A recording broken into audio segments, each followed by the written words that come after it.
Welcome to another edition of Think Your Way to an Epic Life. Today's guest is Steve Stucker.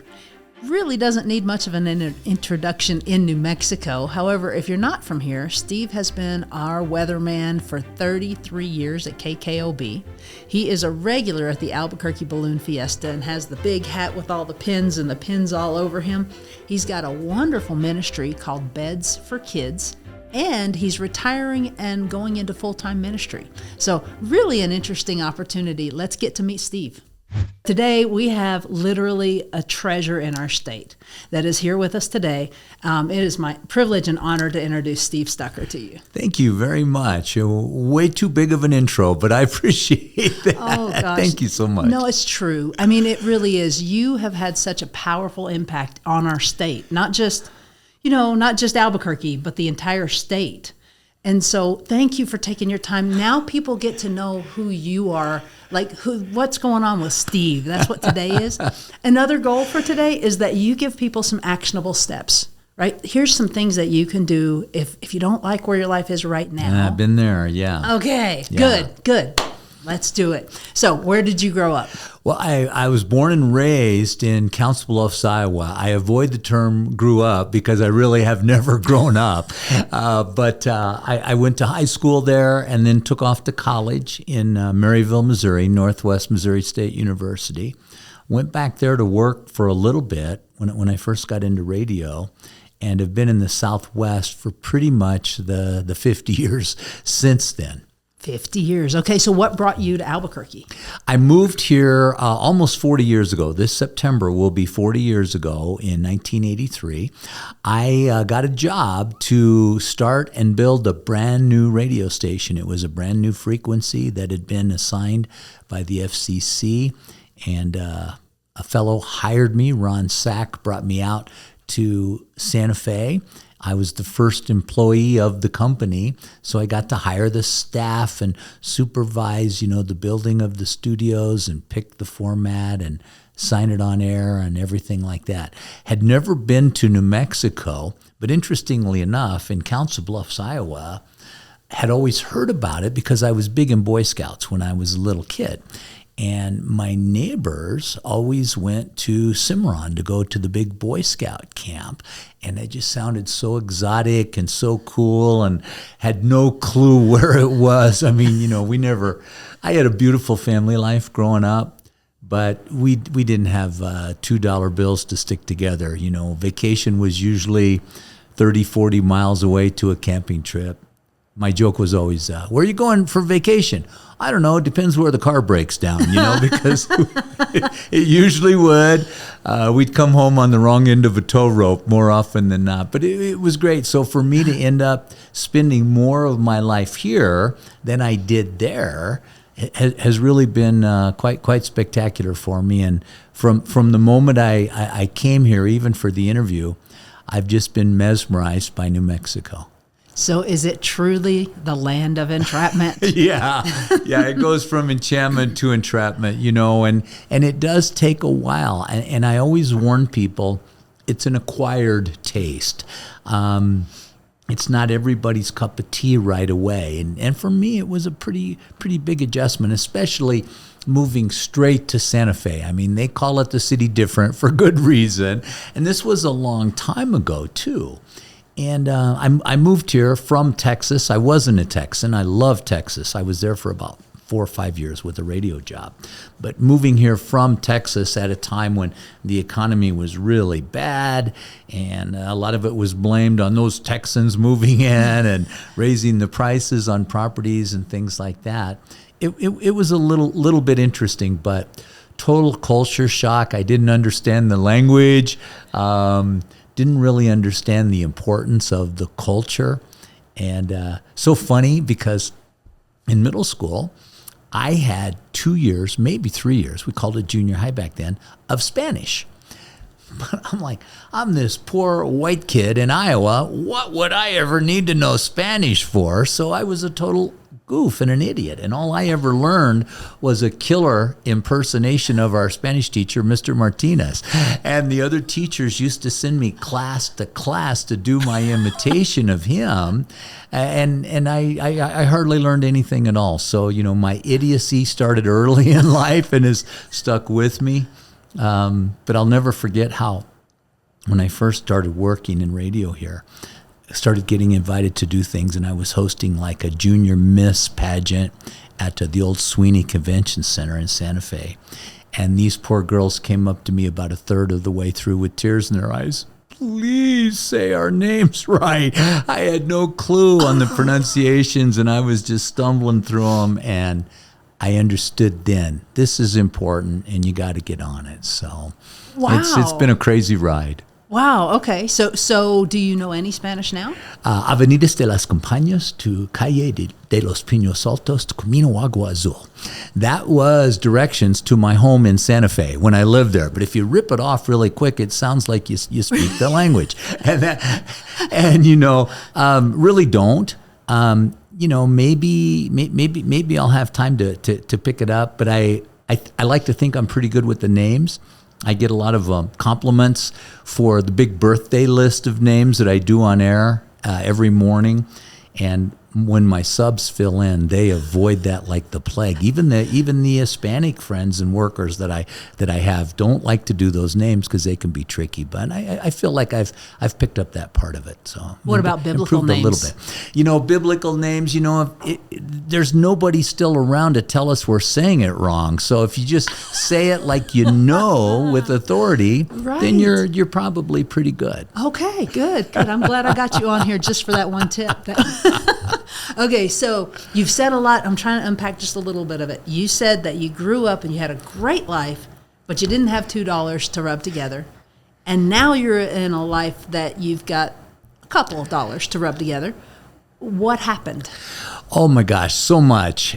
First of all, I was so blessed. My parents were both high school dropouts, but they did everything possible to raise the four of us, my three siblings, in the right way. They made sure we paid attention at school and that we went to church. My dad and mom were both hard workers. My dad had a physical construction job, and he got several bad injuries that would put him flat on his back for like 6 months at a time. We actually had a hospital bed in the living room, so he didn't have to be in the hospital the whole time. And my mom was a waitress at a truck stop for 25 cents an hour plus tips. So it was hard, but we had a lot of love. We had a lot of fun. I don't think, and I refuse to use the word poor because I think that's dishonoring to my parents. We just, we were financially challenged. I mean, I can remember my mom, stuffing four of us kids into the closet in the bedroom. You guys be quiet because there's a bill collector pounding on the door. And my folks always paid their bills. They just couldn't always pay them on time. And so much has happened since then, but I owe so much of the life that I enjoy now to them in building that foundation. And it wasn't just us kids. They eventually got involved in coaching. My dad was one of the world's greatest Little League coaches, coached baseball and football. And even though he came from a really difficult childhood himself, turned into not only a great father, but a wonderful father figure for dozens, more like hundreds of other boys through the years, because he coached way beyond the years when his own kids played. At his funeral 16 years ago, I had so many young men come up and thank me for him. And so that was pretty cool. They always told me I needed to go to college. The only reason I had any desire at all to go, because I was nothing more than the class clown. I don't know how I ever made it through high school. The only reason I wanted to go was to play football. I was big into sports as a little kid through high school: baseball, wrestling, football. And so, I thought I could play college football, and I got down there and had a semester paid for. I got hurt right away. I mean, before school even started. You'll like this, I got my fifth brain concussion. I was what was known back then as a hard hitter, and had 4 concussions in football, 1 bad one in wrestling. When another guy landed on, I flipped backwards and landed on top of my head with him on top of me on top of my head, and woke up halfway to the hospital in an ambulance. So that concussion knocked me out of being able to play anymore, which at the time was very devastating. But one of the best things that probably ever happened to me. It just took a long time for that to work out. And that kind of leads into, it wasn't the start of my troubles. My troubles started much earlier. And I blame it all on girls. Amen.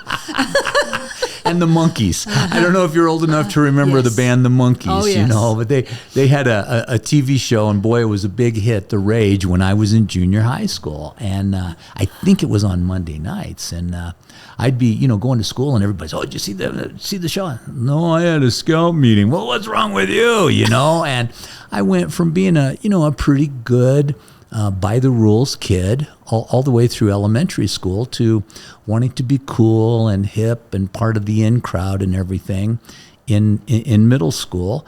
And it didn't take long till I didn't want to go to church. I virtually ran away from church, kicking and screaming, used every excuse in the world not to go. And I'm sure I was there at times through middle school and high school, but I honestly don't have a single memory of anything church involved after I was 12 or 13 years old.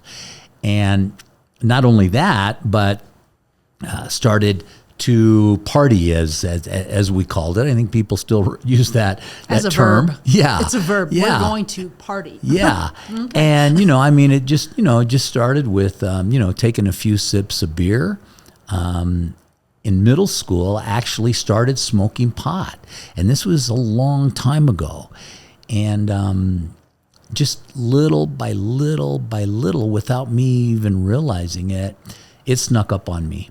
And though I was an all-conference football player, took the Nebraska state champion in wrestling to double overtime, I had some amount of success as an athlete, but I always flirted on that other side.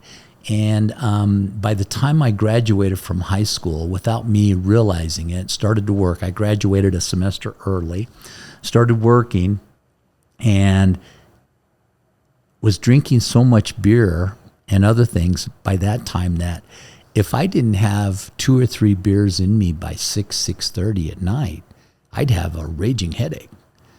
But I knew how to take care of that. It wasn't a big problem. But it was never 2 or 3 beers, I developed such a high tolerance, not just for beer, but hard liquor. And as I got into college, pot became more and more and more of a thing. Again, I was always functioning. I actually, in college, after the football thing, I learned how to pay attention in class. That was kind of a surprise, to take notes and pass tests and things like that. And I discovered I really did like to learn, so I really enjoyed college, but had enough money for one semester, and that was it. And little by little, the pot problem took over. But it was in college that I'm doing air quotes here, accidentally discovered broadcasting.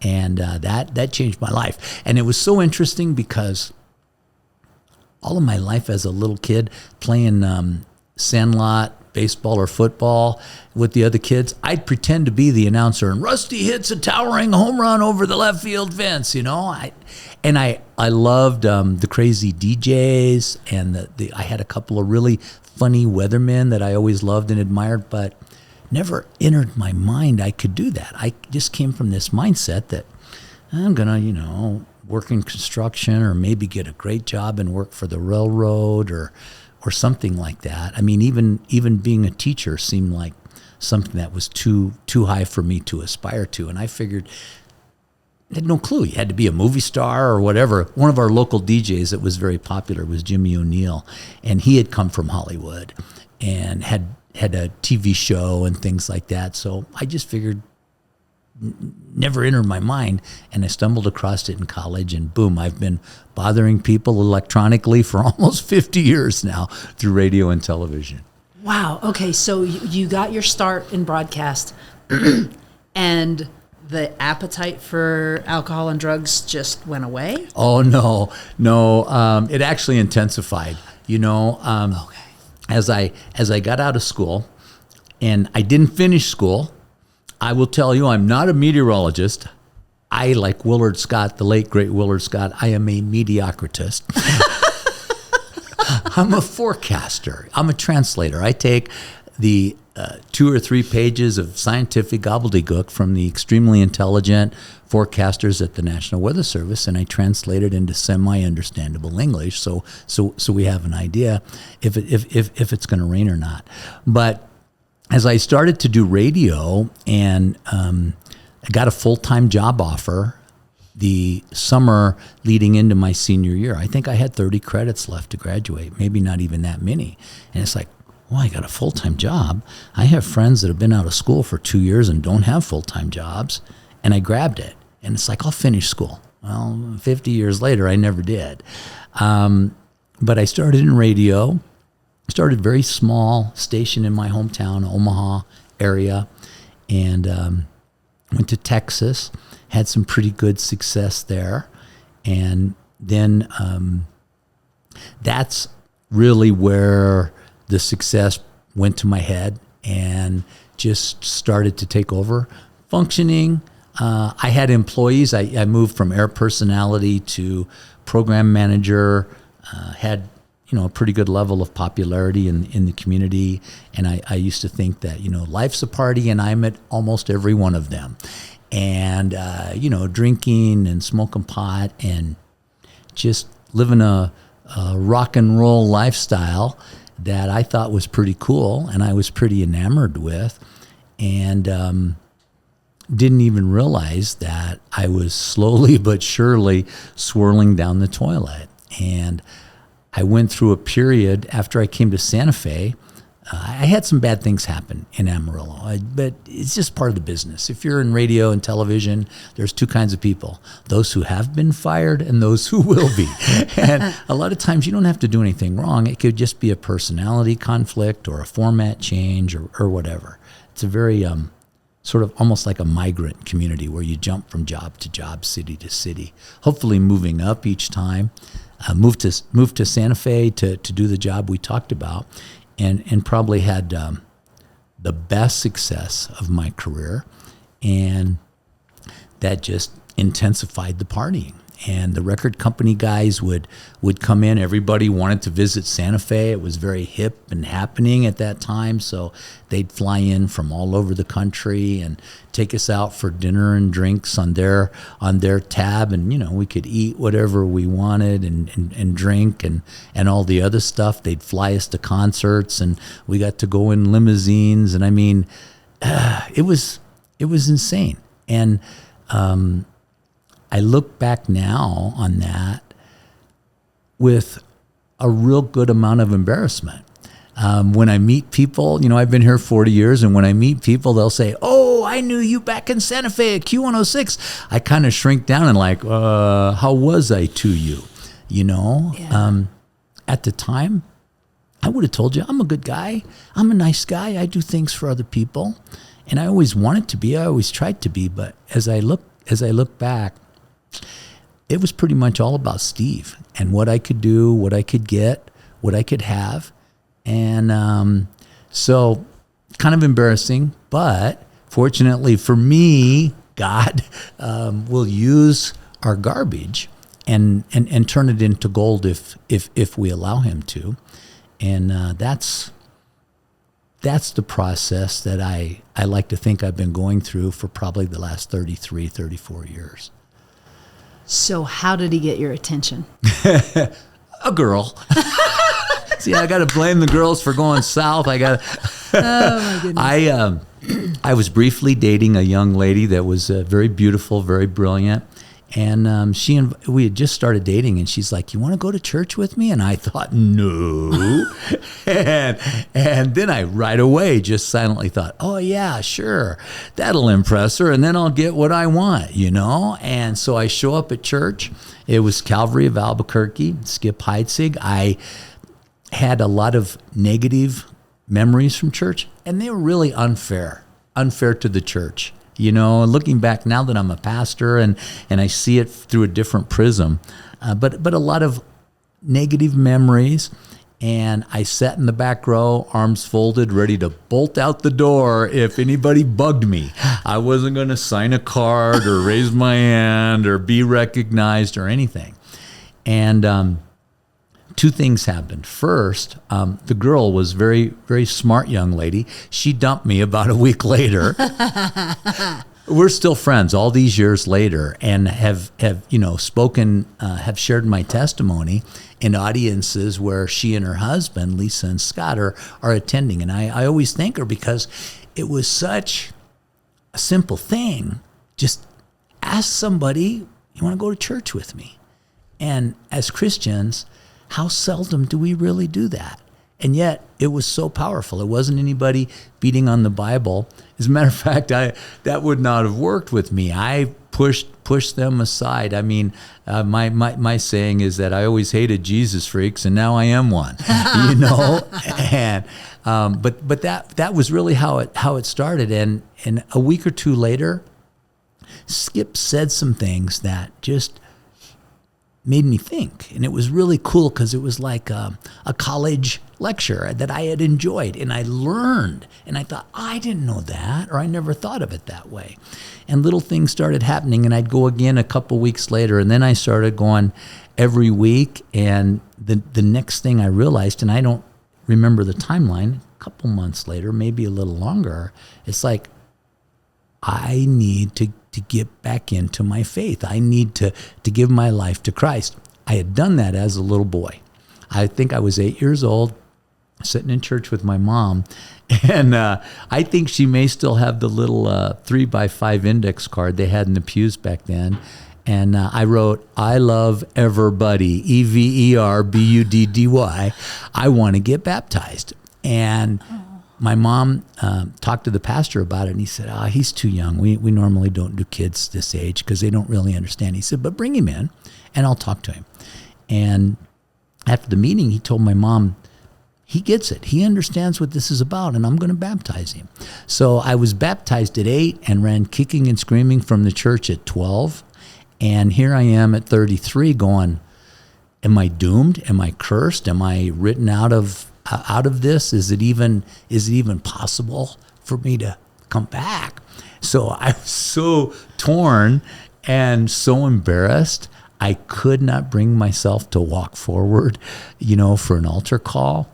I wanted to for weeks and weeks and weeks. And every week I'm talking to myself, "You're going to do it. You're going to get up there. You're just going to walk up and don't care what anybody thinks." And I couldn't do it. And the week that I decided this is it, no matter what, I'm going to go, he didn't ask. There was no altar call. And I'm like, man.